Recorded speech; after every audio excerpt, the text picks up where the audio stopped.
that's it for that one. We're on to our third segment. The third. Second, bro. Where's the second, bro? Stardom, segment 1. Sit-em. That's one segment. Stardom, sit-em is one segment. No, that's two segments. All right, bro. In your head, it's 2 segments. 2 segments. All right. The third is second half heroes. So I'll go ahead and start. AJ Brown. Oh my God, I'm so glad I drafted AJ Brown this year. I got AJ Brown, DK Metcalf, Tyler Boyd. I'm winning it this year. I don't know about y'all, right? I hope y'all doing all right. This is in my other league, not the other Hokey Dokey league. League. But as far as AJ Brown goes, check this out. We're going to talk about the last 3 games, okay? Over the last 3 games, he's had 18 receptions, 293 yards. Damn, son. And 4 touchdowns, right? End of story. Mic drop. AJ Brown, second half hero. This is going to continue to be the case moving forward. So he's a hero. He's number 1 for sure. Number 1 on my list. All right, so my first wonder, or second half wonder, I should say, is second half what? Second half hero. Second half hero. Okay, he's not a wonder blender. Okay, second half hero. All right, I have Chase Claypool over there. I'm gonna say in Tennessee, in Pittsburgh. Pittsburgh Steelers. Pittsburgh. Last week it showed us teams are paying attention to him, right? The Titans focused on him, and you know what that tells me? That he's a special player. He's a dynamic player. The man makes plays, right? So if you have that much attention, that means you're raw at football, bro. So that's right. What that also tells me, though, what last week also showed me, is that people have to realize that the Steelers still have other weapons than Juju Smith-Schuster and Deontay Johnson. We have Ebron, and we have Connor. Right. All can catch the ball, right? Mm-hmm. So you can't focus on Claypool like that, bro. Right. That being said, he's still a dynamic player. He just had one bad week. I'm rocking with Chase for the rest of the season. There you go. I like it. He's going to be on my bench, because I have faith in Vic.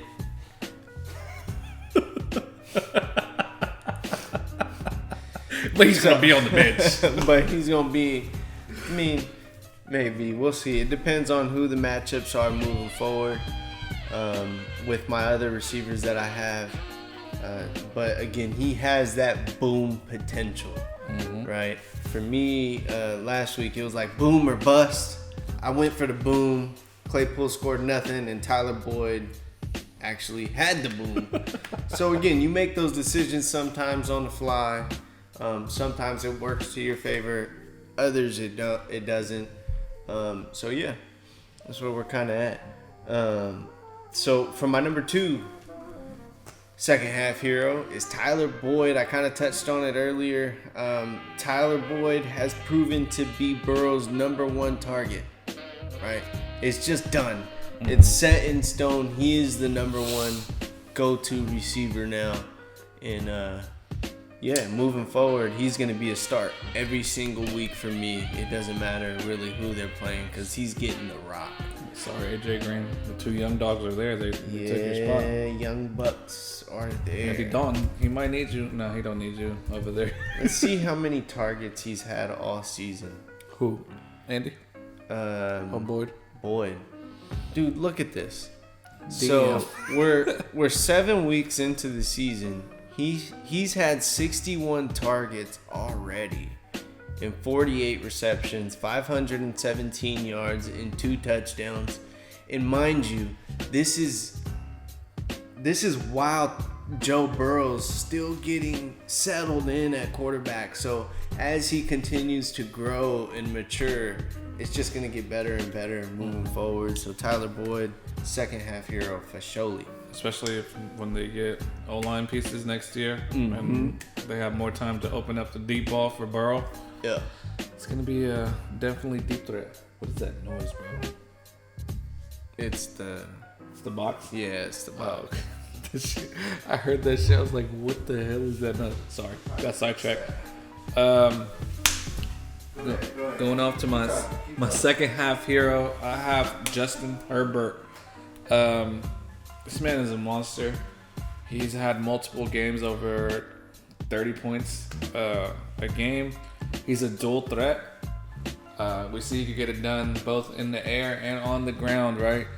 And then last but not least, the most beautiful part about it is he doesn't have any intimidating defenses left on his schedule, bro. There's no defense that I see that he's going up against that scares me. So with that being said, I think you could rock Herbert for the rest of the season with confidence. Ooh, okay. I like that. I like that. For my next one is James Robinson, the running back for the Jacksonville Jaguars. So he has been the most productive rookie running back this season. And I think it's just going to continue to go that way. He's getting a ton of touches. So moving forward, James Robinson, I'll kind of give you guys an example. Boy came out of nowhere. That's like the best part of the best deal. Yeah, exactly. He's had 107 rushing attempts for 481 yards, 4 touchdowns, and check this out, 32 targets as far as passes, right? 27 receptions, 225 yards, 2 touchdowns through the air. He's getting the opportunities to touch the ball. That's the biggest difference. He was undrafted, and next year he's probably going to be a first or second round pick. That boy nice. That's all I have to say. Yeah, especially if he continues to do what he's doing. That boy been a first half hero too. If we going to keep it one, he's been putting up big games from the jump. Okay. Going on to my next one, I have. Did you? I was looking to see if you saw. What's the word? The notorious? Is that the correct word? The notorious. Antonio Clown or infamous. There you go. That's the better one. That's infamous. The better one. Antonio Clown in Tampa Bay. As much as I hate it, as much as the Raider in me despises this man is a wide receiver one, plug and play. He's gonna change that offense. You know, the other wide receivers like you have Mike Evans. Is definitely gonna get more targets because they're gonna focus on AB. Godwin is gonna eat more too. They're gonna have the nastiest wide receiver core in the league, hands down, with those 3 guys, and they even have a 4th in Scotty Miller. That guy does work when he has to too. But yeah, AB, he's gonna be a second half hero for sure, and whoever picked him up off the waivers is going to be glad that they did that, unless he goes crazy and does some fucked up shit and gets himself out of there. Yeah, you know, and from my point of view, there's only one football. I don't know how I feel about AB. I think it slots in as wide receiver number 1, bro. No, I don't think so. I don't think he's going to get... You're off my show. No, I'm just kidding. I don't think he's going to get majority of the targets. And again, that's what... Lately, we just played the Buccaneers, right? As I wipe the sweat off my head. I think Brady hates Evans, bro. He might. He might hate that dude. For real, he might, though. Oh, my God. So, again, yeah, that's what I'm just thinking moving forward is that what I've seen from the Tampa Bay Buccaneers and what we've known about Brady is whoever is open gets the rock. Yeah. Right? And I just don't... He's a head case, bro. I just don't know. If he doesn't get the ball... I'll be glad if he gets himself out of Tampa. I hate the guy. Right. So. But if he fucks this up, he's just done. Yeah. He is absolutely done. For sure. For number 4, second half hero, Todd Gurley. TG. Give him that amazing stat, Mariano. Come on. The Gurley man. Gurley man. Todd Gurley's had 7 touchdowns in 7 games. Ooh, that man is eating. He's currently my flex too, by the way. So that's why I think I'm gonna take it all. Is because I got boys at every position. Every Deep. position. I'm deep. And I got my bench is strong. So again, Todd Gurley, 7 touchdowns in 7 games. He's kind of touchdown dependent at the moment, which I usually don't like. But at the end of the day, the Falcons don't have much to work with. So, yeah, he's going to keep doing his thing, I believe. I forgot what segment it was. Was it sleepers or trade bait or something? I don't know. Either way, I said I liked him because at worst he'll be a flex play for you, right? Right. But we know how dynamic of a back he is, and we know he's getting the touches because he was getting 20 touches at that point already in Atlanta, and we see it paying off, paying dividends now. This man's putting up monster games. He's looking like the old Todd Gurley, right? Yeah.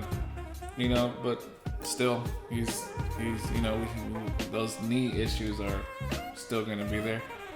Hopefully they don't arise this season, but just keep that in the back of your mind that those knee issues are there for sure. But definitely a great running back. I touched on him in one of the segments. I don't remember exactly. We were on fucking episode 9. Can you blame me? But definitely. We've done a lot of segments, bro. Yeah, I'm awfully proud of ourselves consistency. and the consistency that we brought this season.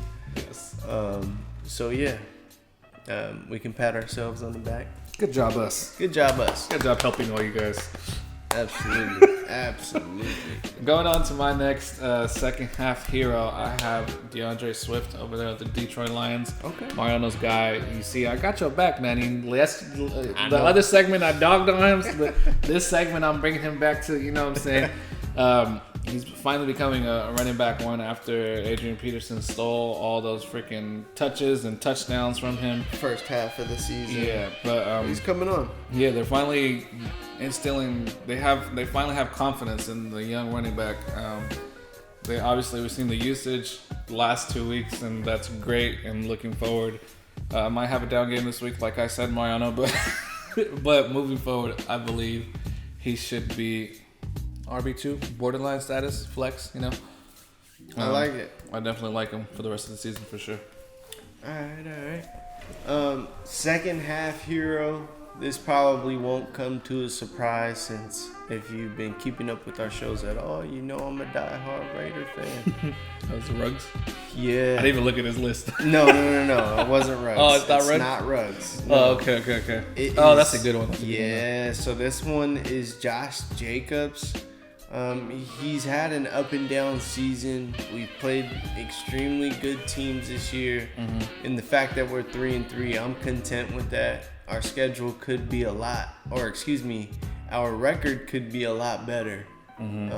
But it's not. We are what your record says you are. But moving forward, the Raiders have the easiest schedule according to Google. After week 6, which that's already passed, right? So I'll kind of give you guys a quick rundown of the Raiders schedule moving forward. So really, we got the Browns this week. We have all of our divisional games in the next 3 weeks. Then we have Atlanta, the Jets, the Colts, and then back to our division, which is the Chargers, Dolphins, and then Broncos. Yeah, the only really ones I can see losing is the Chiefs and the Colts. Honestly. Yeah, absolutely. But Chiefs at home, that's looking good for us. Yeah, I mean, we got Colts at home too, right? Yes, we do have the Colts at home as well. So again, moving forward, I just think that Josh Jacobs is going to produce a lot more, and hopefully we can keep Trent Brown in the lineup. Now, as you guys seen against the Chiefs, he's just a game changer, man. You don't hear that from too many people talking about that with linemen, but it is a noticeable difference when Trent Brown is on the field for the Raiders. So again, Josh Jacobs, he's gonna be a second half hero. Yeah, there's definitely no run defenses on this thing that I'm. Let me see. Who's up? We have Browns and. Yeah, there's no Browns, Chargers, Broncos, Chiefs. No run defenses. Run defense. Atlanta, horrible. Jets, horrible. Colts, maybe. So. Yeah, Colts' only really run defense has probably give us a problem. But other than that, everyone's like, all those run defenses are soft to me. Mm-hmm. So that's a good one, Mariano. When going on to my last second half wonder, I have Noah Fant. He started the season off hot, right? And then he got injured. We know, I was gonna say Drew Lock. That's the quarterback, right? Mm-hmm. I'm thinking Paxton Lynch. They have so much quarterback rotation and shit. I know. Drew Lock, liked him. You know, obviously we saw it to the end of last season too. He was emerging. I thought this season I called it he was going to be a breakout candidate, but the injury held him back. Now that he's back, I think Drew Lock is going to be happy to have one of his main targets back, and I think he gets back into the groove of things, and I think he ends up maybe not in the top 5 tight ends, but he's going to be up there. He's going to be producing. He's an athletic tight end, Darren Waller-esque, we could say. Yeah, I like that guy. That's high praise, man. That's high praise. The man's a monster. That's all I can say. He's a monster in college. And he's a stud. Yeah, for sure. No doubt. So that wraps up week 8, our episode for week 8, Mariano. That's it. We're halfway through the season. It feels like it's going by so fast. You know, I don't want football to leave us. I know. I know. Yeah, we are halfway through the year. Yeah. And it's been a pleasure doing all of this week in and week out, and all thanks to Vic for really bringing me on and making this thing happen, bringing it all to life. That's for sure. I just need someone to talk to. No, I'm just kidding. No, Mariano definitely brings in another dimension, and especially is very helpful with all these stats that some, not even myself, I know, and you guys probably don't know either. He takes the time to do the numbers, so we appreciate that, and we appreciate another insight, another view, and someone to bounce opinions off of. You dig? That's right. It's been a great first half so far, and we're gonna keep it going, man. We're gonna finish it out. We're gonna go to week 16. Might even put a week 17 video. You know, a season analysis. You know, we gonna get it done, man. But I think I like the questionnaire thing too. So maybe. Yeah. I don't know how you feel about doing this week in and week out, but it'll make our episodes very longer.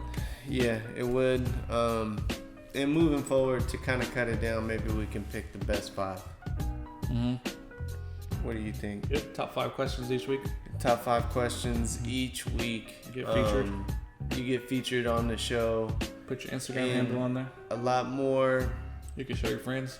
A lot more interaction. You know what I mean? This is what it's all about. We do this simply for the love. We've talked about this before. We don't get paid to do this. We just. I wish. I know, right?